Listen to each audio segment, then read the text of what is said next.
আমরা যদি আল্লাহওয়ালা হয়ে যাই, আমরা যদি নামাজি হয়ে যাই, আমরা যদি কোরআনওয়ালা হয়ে যাই, আমার বাংলাদেশটারে রহমত বরকত দিয়ে ভরে দিবে কে? এজন্য যত ফাসাদ দেখা যায়, যত দুর্যোগ দেখা যায়, এগুলো আমাদের হাতের কামাই, আল্লাহ ইচ্ছে করে দেয় না। আল্লাহ বলে, বান্দা যখন নাফরমান হয়ে যায় তখন আমি একটার পর একটা আযাব দিতে থাকি। বিশ্বনবী বলেছেন, তাসবির ছড়া চিনেন না? তাসবির সুতা ছিঁড়ে গেলে কি অবস্থা হয়? দানাগুলো টপ টপ টপ টপ করে একটার পর একটা পড়ে, একটার পর একটা, একটার পর একটা। আল্লাহ বলে, তাসবির সুতা যখন ছিঁড়ে যায়, তাসবির দানা যেমনি একটার পর একটা টপ টপ করে পড়তে থাকে, আকাশ থেকে আযাব আর গজব একটার পর একটা। সিডর শেষ আইলা, আইলা শেষ মহাসেন, মহাসেন শেষ নার্গিস, নার্গিস শেষ সুনামি, সুনামি শেষ বন্যা, একটার পর একটা আসতেই থাকবে। চিল্লা এখন ঠিক কিনা? এজন্য আযাব আর গজব আসলে আমাদের তওবা করা দরকার। তওবা করব কার কাছে? কিন্তু দুর্যোগ আসলে দেখবেন দুর্যোগ মন্ত্রী টেলিভিশনে বলবে, আমরা ভূমিকম্প মোকাবেলা করব, আমরা বন্যা মোকাবেলা করব। তুমি কি বন্যা মোকাবেলা করবে? আমি আল্লাহ যদি একটা ঘূর্ণিঝড় পাঠায়, একটা ভূমিকম্প পাঠায়, পুরো 16 কোটি মানুষকে মুহূর্তের মধ্যে পাউডার বানায় দিতে পারে কে? এক ভূমিকম্প এসে লক্ষ লক্ষ মানুষকে আল্লাহ দুনিয়া থেকে বিদায় করে দিচ্ছে। এক সুনামির ধাক্কায় 1.5 লক্ষ মানুষ just সোয়েপ down to the sea.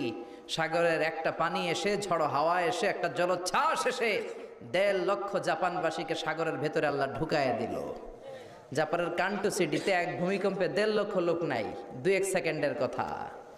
ইন্দোনেশিয়ার সুমাত্রা, বান্দা আচেহ প্রদেশে লাখ মানুষ নাই। তামিলনাড়ু স্টেটে হাজার হাজার মানুষ নাই। এজন্য ভূমিকম্প দুর্যোগ আসলে কখনোই বলা উচিত না যে আল্লাহর পাঠানো এই দুর্যোগ আর গজবকে আমি মোকাবেলা করব। আরে আল্লাহর পাঠানো একটা মশা মোকাবেলার ক্ষমতাও তো আমাদের নাই, ঠিক কিনা? এখান থেকে কেউ যদি কয়েকটা ভাওয়া ব্যাংক ছেড়ে দেয় মাহফিলের মধ্যে, এখানে একটা ভাওয়া ব্যাংক, মাঝখানে একটা, পেছনে একটা, আপনাদের পাওয়া যাবে? ব্যাং আর কি লাভ দিবে? ব্যাঙের সে 3 ডবল লাভ দিয়ে আমরা দৌড়াবো, ঠিক কিনা? আমাদের কোনো ক্ষমতাই নাই। আমরা হচ্ছে দুর্বল, দুর্বলের ঘরের দুর্বল। আমগো 14 গোষ্ঠী দুর্বল। সবল হচ্ছে একজন, তিনি কে? কেউ যেটা পারে না পারে কে? কেউ যেটা দেয় না দেয় কে? কেউ যেটা শোনে না শোনে কে? এজন্য দুর্যোগ আসলে, ইমার্জেন্সি পরিস্থিতি যদি দেশে আসে, সরকার বাহাদুরের উচিত, মন্ত্রীদের উচিত টেলিভিশনে এসে বলা যে আমরা জাতীয় তওবা দিবস ঘোষণা করলাম। কি দিবস? শোক দিবস করে কোনো লাভ নাই, করতে হবে তওবা দিবস। প্রধানমন্ত্রী বলবে যে আমিও তওবা করলাম, 17 কোটি জনগণ আমার, তোমরাও তওবা করো। প্রধানমন্ত্রী বলবে আমিও নামাজি হয়ে গেলাম, তোমরাও নামাজি হও। তাহলে দেশটার ভেতরে রহমত দিয়ে দিবে কে? বরকত দিবে কে? আর যদি মিডিয়া কর্মীদের সামনে দাঁড়ায় বলি ভূমিকম্প মোকাবেলা করব, আমাদের পর্যাপ্ত খাদ্য মজুদ আছে, কিচ্ছু হবে না, দুর্ভিক্ষ হবে না, তাহলে আযাব আর গজব চাপায় দিবে কে? আমাদেরকে রিজিকের ব্যবস্থা করে কে?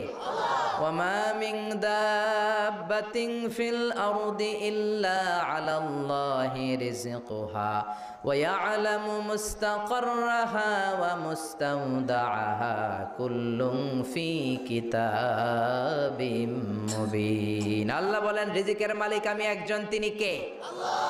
আমি আল্লাহ রিজিক দেই, মানুষগুলোরে রিজিক দেই, জিনগুলোরে রিজিক দেই, পাখিগুলোরে রিজিক দেই, সাগরের মাছগুলোরেও রিজিক দেয় কে? সাগরের তিমি মাছ সাগরের এক মাথা থেকে আরেক মাথায় খালি পেটে বের হয়ে যায়, দিন শেষে তিমি মাছের পেটটা ভর্তি করে তিমি মাছরে ফিরায় দেয় কে?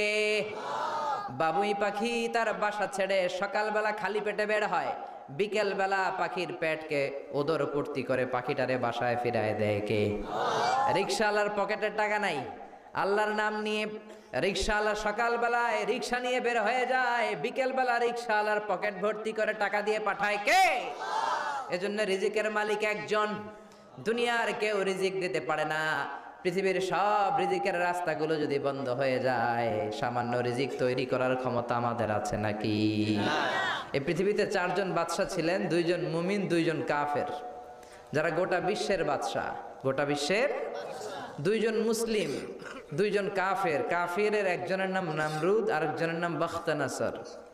আর মুমিন একজন হচ্ছে সাইয়েদনা সুলাইমান আলাইহিস সালাম, আরেকজন হচ্ছে যুলকারনাইন।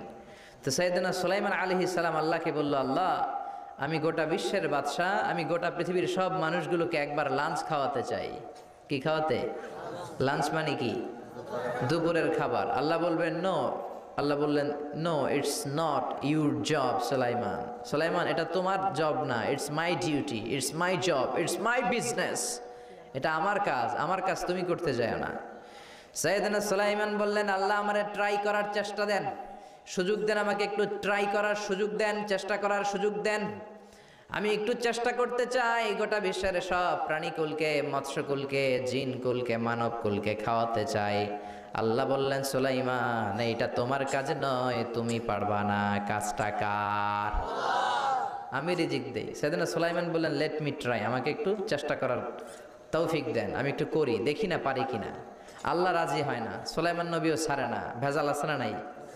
সুলাইমান আলাইহিস সালামের জোরাজোরিতে আল্লাহ রাজি হলেন। সাইয়েদনা সুলাইমানের অনুসারী ছিল জিনেরা, জিনেরা আবার ওনার কথা শুনতো। উনি জিনদের নিয়ে গোল টেবিল বৈঠক করলেন আর বললেন, সাগরের তীরে বিশাল বড় বড় ডেগের মধ্যে রান্না করো, আফ্রিকার গরুগুলোকে ফ্রাই করো, তিমি মাছগুলোকে ভুনা করো, খাসিগুলোকে রেজালা করো, পোলাও করো, খিচুড়ি করো, বিরিয়ানি করো, সব ধরনের খাবার জমা করো। অমুক অমুক দিন দুপুর বেলায় আমি সাইয়েদনা সুলাইমান আলাইহিস সালাম গোটা বিশ্বের সবাইকে দুপুরের খাবার খাওয়াবো। জিনেরা বড় বড় পাতিলে রান্না করা শুরু করে দিল। রাতে রাতে সাগরের তীরে 40 কিলোমিটার এরিয়ার মধ্যে রান্নার স্তূপ। চলে আসলো সেই মাহেন্দ্র দিন, যেদিনে না লাগবে না, যেদিন খাওয়ানো হবে ওই দিন সবাই এসেছে। সাইয়েদনা সুলাইমান উদ্বোধনী ভাষণ দিবেন। উনি বলতে শুরু করলেন, জিনেরা লাইন ধরবে এদিকে, মাছেরা লাইন ধরবে এদিকে, পাখিগুলো লাইন ধরবে এদিকে, মানুষগুলো লাইন ধরবে এদিকে, সবাই লাইনে লাইনে এসে খাবার খেয়ে যাও। সাগরের ভেতর থেকে বিশাল এক তিমি মাছ এসে বলে, সুলাইমান আমি লাইন মানি না। কি মানি না? আমারে বেলাইনে খাবার দাও। সাইয়েদনা সুলাইমান বললেন, আমি নবী মানুষ, আমি বেলাইন করতে পারি না। তিমি মাছ বলে, আমার পেটে প্রচন্ড ক্ষুধা, এই ক্ষুধায় যদি আমি মরে যাই তাহলে কিয়ামতের দিন আল্লাহ তোমারে ছাড়বে না, কারণ আমি তোমার মেহমান হয়ে এসেছিলাম। ঝামেলা আছে না নাই? সাইয়েদনা সুলাইমান বললেন, বিপদে কি করি, আসলেই তো এই তিমি মাছ আমার মেহমান, আজকে না খেয়ে যদি মারা যায় কিয়ামতের দিন আল্লাহ আমারে ছাড়বে না। সাইয়েদনা সুলাইমান বললেন, ঠিক আছে, শুধু এই তিমি মাছের জন্য বেলাইন, বাকি সবাই লাইনে খাবে। কিছু লোক আছে দেখবেন সব জায়গায় বেলাইন করে, আছে না নাই? র্যাব আছে, পুলিশ আছে, এর ফাঁকেও বেলাইন করে ফেলায়, আছে না নাই? তো সাইয়েদনা সুলাইমান জিনদের আদেশ করে দিল, যাও আফ্রিকার একটা গরু, রোস্ট করা একটা গরু তিমি মাছের পেটের ভিতরে ঢুকায় দাও। তিমি মাছ বলল, সুলাইমান আমি হা করে রাখবো আমার মুখটা, যতক্ষণ না আমার পেট না ভরে তুমি খাবার দিতে থাকবা, পেট ভরে গেলেই মুখ বন্ধ করে ফেলবো। সাইয়েদনা সুলাইমানের কথা অনুযায়ী জিনের বাদশা একটা আস্ত গরু ফ্রাই করা তিমি মাছের পেটের ভিতরে ঢুকায় দিছে, কিন্তু তিমি মাছ হা করে আছে। সাইয়েদনা সুলাইমান বলেন, কয়েকটা খাসি মেরে দাও। কয়েকটা খাসি দিয়ে দিল, তারপরও হা করে আছে। বড় বড় ডেক থেকে পোলাও দাও, খিচুড়ি দাও, বিরিয়ানি দাও, আরো কয়েকটা গরু দাও, হা করে আছে। আরো কয়েকশো গরু দাও, হা করে আছে। আরো কয়েক হাজার গরু দাও, হা করে আছে। সুবহানাল্লাহ কইবেন না? দিতে দিতে 1 কিলোমিটারের খাবার নাই, 2 কিলোমিটারের খাবার শেষ, 10 কিলোমিটারের খাবার শেষ, 20 কিলোমিটার শেষ, 30 কিলোমিটার শেষ, 40 কিলোমিটারের খাবার শেষ। এখনো তিমি মাছের মুখটা হা করা আছে না নাই? সাইয়েদনা সুলাইমান সেজদায় পড়ে গেলেন, ডেকে বললেন, আল্লাহ আমি বুঝি নাই, গোটা বিশ্বের সবাইকে তো দূরের কথা, একটা মাছরেও তো রিজিক দিতে পারলাম না। তিমি মাছ এখনো হা করা, ডেকে বলে, সুলাইমান প্রতিদিন রব্বুল আলামিন 3টা লোকমা খাবার আমারে খাওয়ায়, তুমি 40 কিলোমিটারের খাবার পেটে দিয়েছো, কিন্তু আল্লাহর 3টা লোকমার একটা লোকমার সমানও হয় না।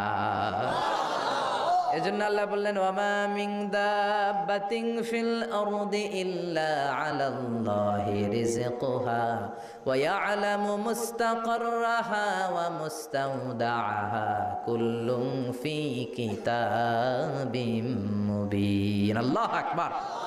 এই পৃথিবীতে যত প্রাণী আছে, মানুষ আছে, সবাইকে রিজিক দেয় কে? এজন্য রিজিকের মালিক আল্লাহ। ডেকে বললেন, গোলাম আযাব আর গজব ততদিন আসবে যতদিন তোমাদের নাফরমানি বন্ধ না হয়, আর যেদিন থেকে নামাজি হয়ে যাবা, যেদিন থেকে আল্লাহওয়ালা হয়ে যাবা, আযাব আর গজব বন্ধ করে দিবে কে?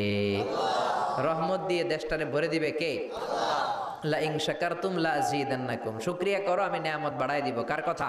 আল্লাহ। আর জোরে বলেন, কার? আল্লাহ সব সময় আমাদেরকে তুমি নিয়ামত গুজারদের অন্তর্ভুক্ত হওয়ার তৌফিক দাও। আমিন। আর জোরে পড়েন আমিন।